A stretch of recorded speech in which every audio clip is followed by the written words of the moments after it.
Hey guys, this is Coach Jim. Wanted to do this little screen grab and show you this new PitchAI feature that is available as part of Driveline and their TRAQ platform.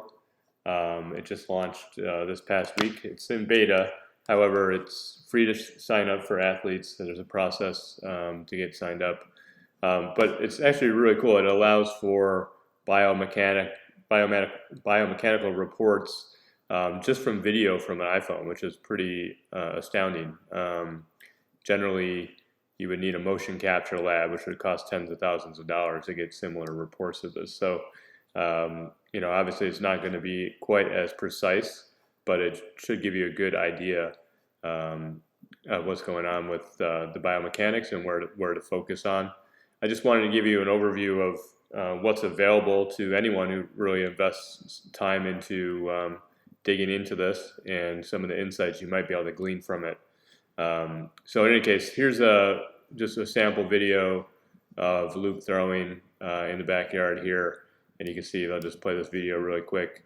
It's just capturing in slow-mo from your iPhone, face on, off the mound, and it's, as you see, it's kind of tracking where the segments are in the body through this motion, and it's just overlaying, this stick figure or whatever, and calculating all the different angles throughout the pitching motion.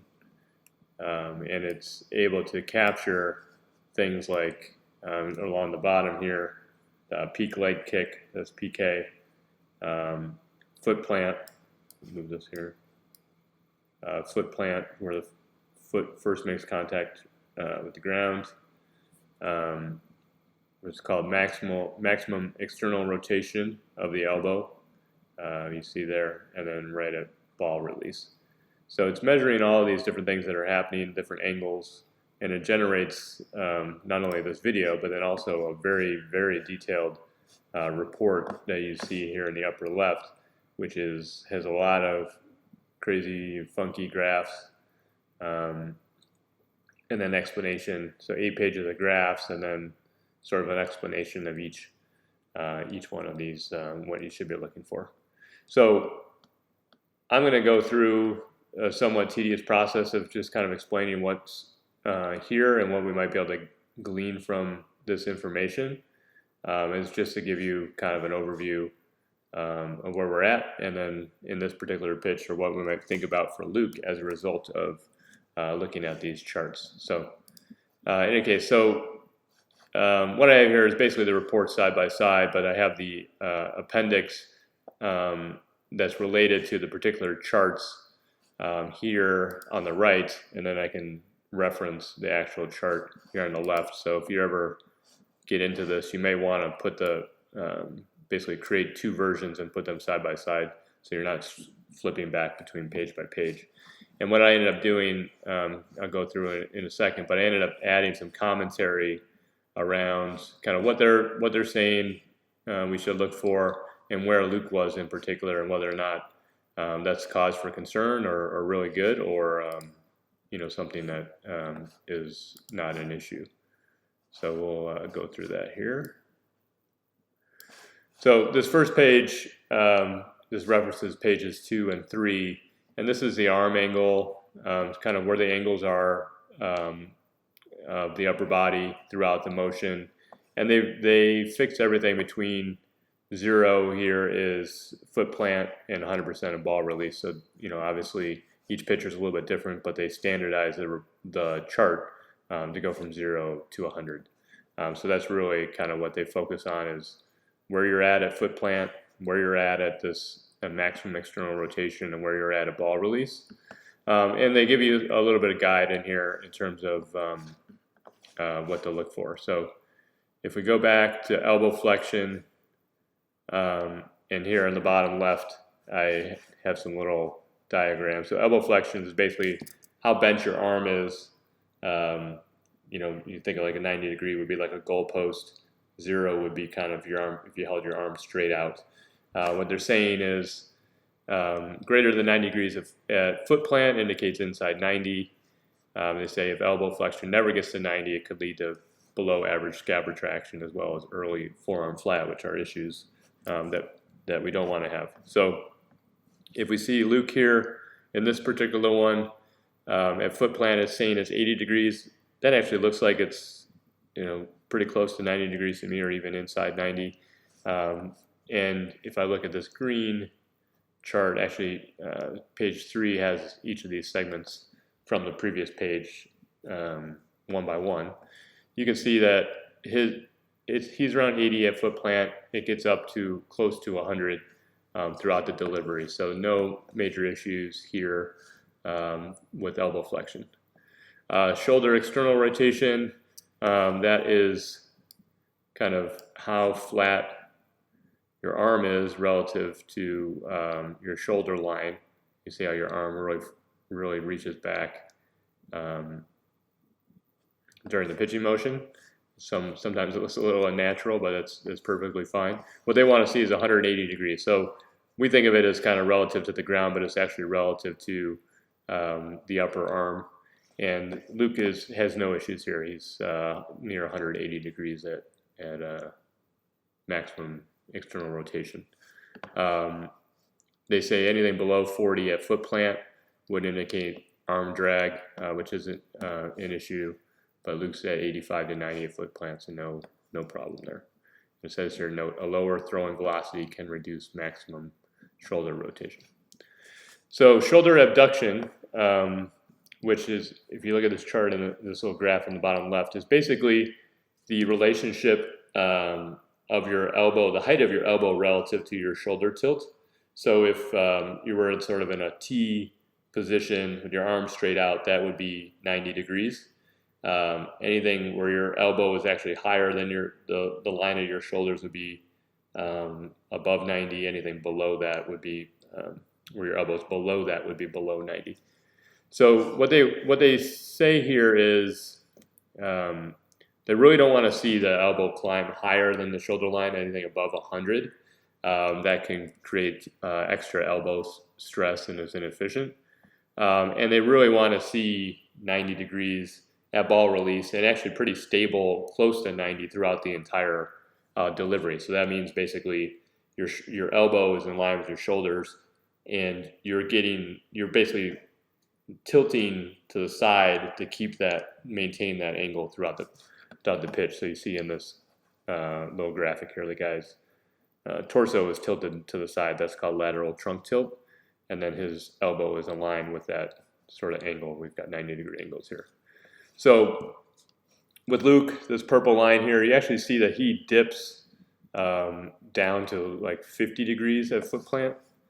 And you can see it a little bit in this video. You see his line of his shoulders. You see his elbows dip below that. So that's really what it's measuring. So and then through delivery, he does increase it a little bit as he's throwing here. But that's sort of an inefficient movement because he has to bring the elbow up, as opposed to if he had kept it up, it wouldn't have to do that extra move. The other thing to note here in the bottom, it says look for shoulder abduction to stay pretty smooth and flat. And we see Luke's range from 70 down to 45 and then back up to 70.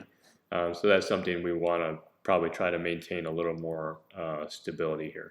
So I think we can achieve this with a little bit more in tension in terms of the elbow, where the elbow should be.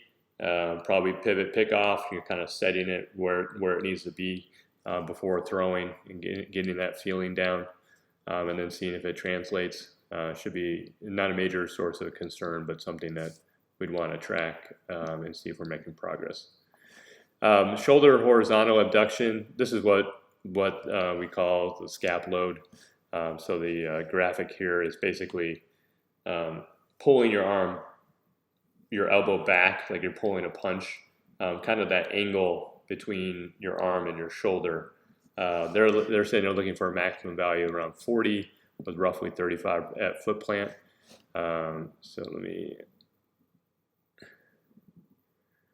So Luke's elbow is pinned back about 25 to 30 at foot plant. Foot plant is, right here. So I think when we look at this graph, we see this is the red line. You know, Luke does a good job of pulling it back prior to foot plant. He gets up to about 30. It dips down and then back up through the delivery. And you see in this delivery, like Luke has a lot of torso counter rotation. We want to make sure that we're actually driving that elbow back further, scap loading, and not like pseudo scap load with the torso, but actually driving that elbow back relative to the torso. So not a huge concern here. I think he does a really good job, but that's something that we'd want to see progress over time as we get stronger.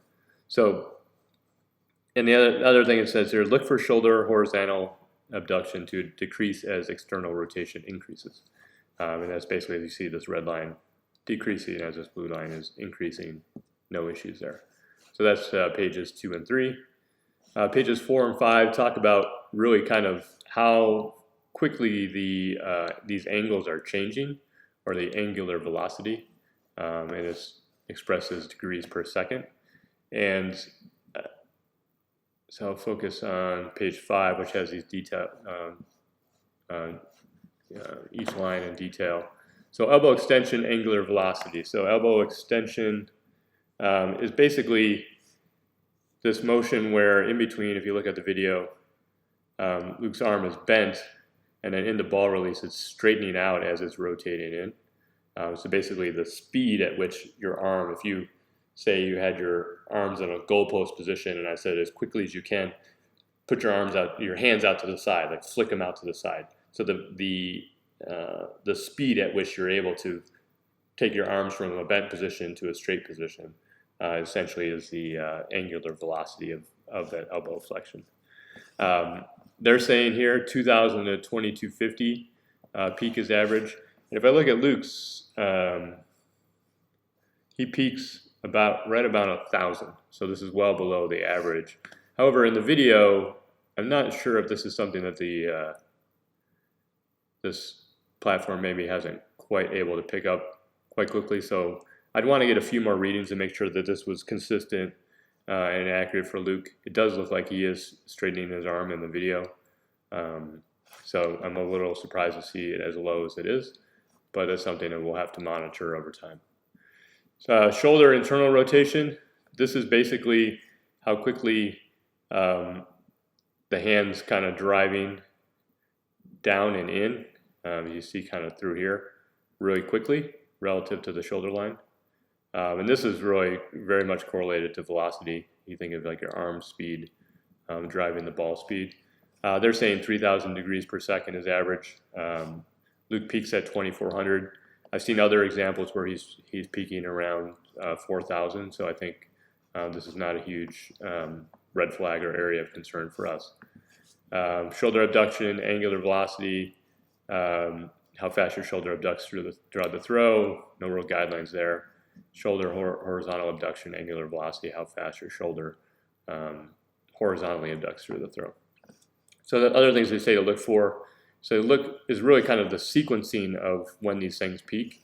So look for elbow extension, angular velocity to peak between max external rotation and ball release.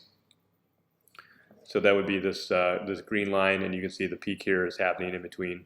The end of this chart is ball release, so it's peaking at the right time. And then look for shoulder internal rotation, angular velocity to peak near ball release, and that's obviously because you want to be your fastest input energy into the ball. And we see here Luke is peaking maybe a little bit early prior to ball release. I've seen examples where he's actually peaking after ball release. But to be the most efficient, you want to be basically peaking really close to ball release. And that means you're just driving all this kinetic energy that you're building throughout the motion right into the ball and hopefully to the target. All right, page 6, focus on trunk kinematics. So a couple of things here just in terms of this chart is sort of the trunk tilt in terms of leaning forward. If you were standing straight up and I told you to touch your toes, you would basically kind of lean forward with your torso. That would be trunk tilt forward. There's lateral trunk flexion, which would be kind of bending from side to side. So if you were standing straight up, if I said, have your right foot touch the side of or right hand touch the side of your right foot, you would bend to the side. That would be lateral trunk flexion. So they have a couple guidelines here. It says for forward trunk flexion, they want to see a positive value around 0 at foot plant, and that means that your torso is stacked on top of your pelvis. So if we look at foot plant, roughly, we see that Luke's starting to come out of that a little bit. He was maintaining it here pretty well, but coming out of it a little bit early. And you can see that in the numbers. So it's this dark gray line here. It's slightly negative leading into foot plant, but not a huge concern. And then extension towards home at ball release. This is going to be that forward, basically how forward your torso is relative to your pelvis. And we see that he's between 35, roughly 35 to 40. They say 20 to 23 is average. So that's really kind of how upright you are in your delivery. Again, not a huge area of concern. The lateral trunk flexion at ball release is really just a function of your arm slot in a lot of ways. They're saying that over-the-top pitchers generally have something greater than 15 to 35 degrees. Luke's at 20 to 25 at ball release, so I think he's fine there. The trunk twist angle, that's basically kind of the counter rotation. And these two charts really kind of measure the separation between the upper body and the lower body. And then, as I mentioned before, Luke early on in his delivery very much kind of counter rotated. You see right here, especially his upper body, and his hips are roughly the same angle. Just measuring the difference between how counter rotated the torso is relative to the hips, and we want to develop some of the separation in the pitch and then release it in the ball release. So this is a good thing. It's a source of power and energy, both in pitching and hitting. What I see here is interesting for Luke is he maintains quite a bit of separation, so 40 degrees of separation between upper body and lower body, and you see it's very constant throughout, prior to foot plant and even past foot plant, and then he sort of releases some of that into ball release. The one thing they say to avoid is kind of opening the torso early into foot plant. So basically, you don't want to see the separation kind of decreasing into foot plant or the torso starting to open up, and we see that that doesn't occur for Luke. He's kind of maintaining this negative 20 degrees of counter rotation right into foot plant, so that's good news. So the pelvis angle, they say they wanted that to be more open at foot plant, so 45 to 55 degrees on average. We see that Luke's around 20 degrees, so even more open than we see here. And then the separation between the two, the difference between the two that I referenced before, they say 32 degrees is average for maximum value. Luke is 40.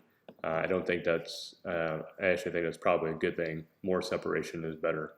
The only concern here, as I mentioned before, is it's very constant throughout delivery. So this bottom right chart measures how quickly these things are changing.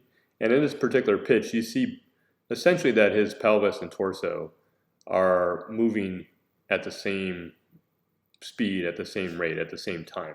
And you can kind of see that it starts kind of early in prior to foot plant and then immediately after. And you see they're basically kind of moving in the same direction until right about here they start to separate a little bit better. So essentially what we want to do if we're trying to use this hip rotation, we want it to build up the chain into the torso. So basically that we want the hips to turn off and transfer energy into the torso. So we would want to see the hips kind of peak first and then the torso follow.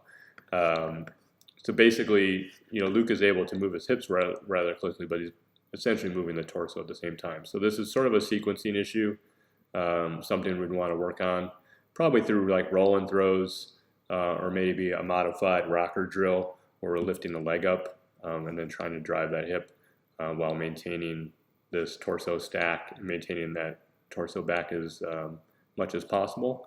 I think it's also could be an issue with just being able to separate the upper body and lower body, just kind of hip mobility, hip proprioception.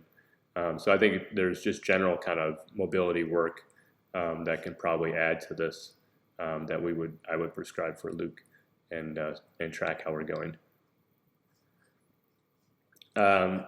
So the next one is the lead leg kinematics. This is what they call the lead leg block, which Driveline focuses quite a bit on. They've seen it correlate to velocity.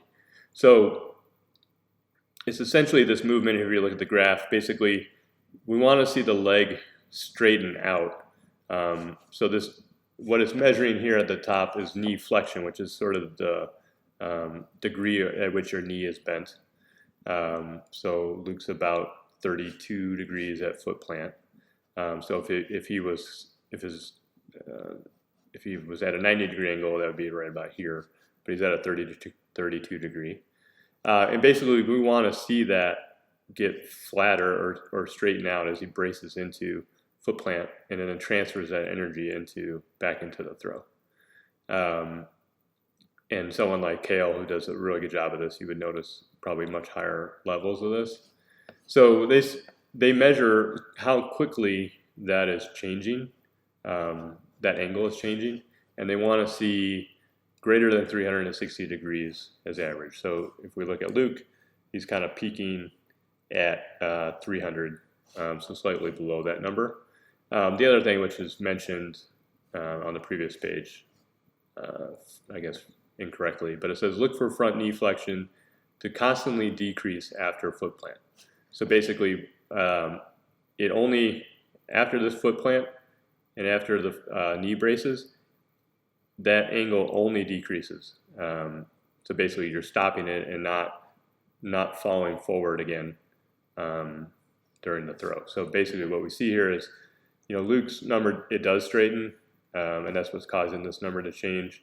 But then you see it dips back down and then back up into max and external rotation. The only issue is I'm not really seeing it in the videos.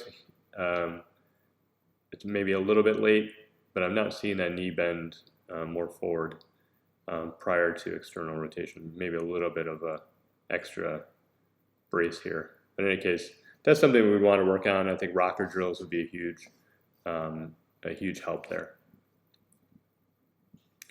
So as I mentioned earlier, one of the sort of the key to all this and why we have this delivery in the first place is to be able to transfer energy from the ground into the hips, into the torso, into the throwing arm, and we want to see this happen in a particular sequence. So not only with hopefully as quickly as possible to actually transfer energy up the chain, so that last number that's probably the closest tied to velocity is going to be your shoulder internal rotation, and then ultimately kind of your wrist and your hand speed. All that kind of works up the chain to throw the ball as quickly as you can or fast as you can. And what we see here is, there's a particular order here, and that's pelvis, torso, elbow extension, and shoulder internal rotation. And we have this chart here, basically, that looks at these little arrows should tell you where in the delivery they're peaking. And what we see for Luke, and I mentioned this before, is sort of the pelvis and torso rotating at the same time, and you see they essentially peak at the same time. So what that's telling me is that he's not transferring the hip rotation energy that he's created and the torso energy. He's basically doing them at the same speed, at the same rate. So being able to separate that better and sequence that better, he can actually probably get his torso rotation higher and peak later. The one thing you'll see here is to his advantage is that Luke is able to rotate his hips very quickly. It says 650 to 750 degrees is average. You see he's at 1100. basically where this purple line peaks. And then it says if you look at torso rotation, they say 1050 to 1150 degrees is average. And Luke is right around 1,000 to 1050, so he's right around average, which is great. However, he's not transferring that sort of above average hip rotation into above average torso rotation, which would then lead to hopefully velocity gains down the road. So as I said, probably a mobility issue. We're actually actively working on sort of that hip separation and just understanding how the hip can move separate from the torso. It's not something that's actually very easy to understand or very natural, so it's something you have to work on. And then just the regular throwing drills, I think, with maybe some tweaks to say the rocker drill to sort of reinforce that thought that they need to be moving different times and transferring better. The elbow extensions I mentioned, he's below average there. I don't know if that's a issue with the video. That's something I want to track. But basically, it may be an intent issue or just a focus issue we want to focus on there. And then ultimately, the shoulder internal rotation, as I mentioned, is 2,400 versus 3,000 as average, but I've seen other videos where he is higher. So this chart here is basically an example chart where it is working efficiently. The hips are rotating, or the pelvis is rotating peak first, is building into torso rotation, which is peaking later, which is then building into elbow extension velocity, which is then leading into ball release, or very close to ball release. And this number is extremely high, close to 5,000. So in any case, that's the overall chart, and that's the way that that I would go through these examples. I think I would definitely invest in kind of just looking at these tools and getting some video and understanding where you're at. I actually recorded a video myself throwing, so I'm interested to see just how bad I am, and just sort of the range of values in terms of what's normal, what's different, or how you relate to other folks, particularly on your team or in your age group.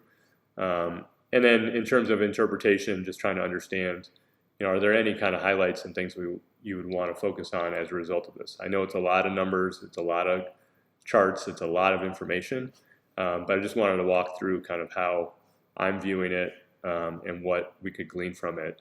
And it's basically, this is where baseball is headed in terms of analysis and videos and all of this technology. So it's good to understand this as early as you can. It may seem very complex now, but I think as you get more and more into it, there's a lot of interesting information that you can get from it, and frankly, I think it's pretty cool. So it's something that wasn't available to pitchers even just a couple years ago. So in any case, hope this is helpful. If you have any questions, feel free to reach out, and we will go from there.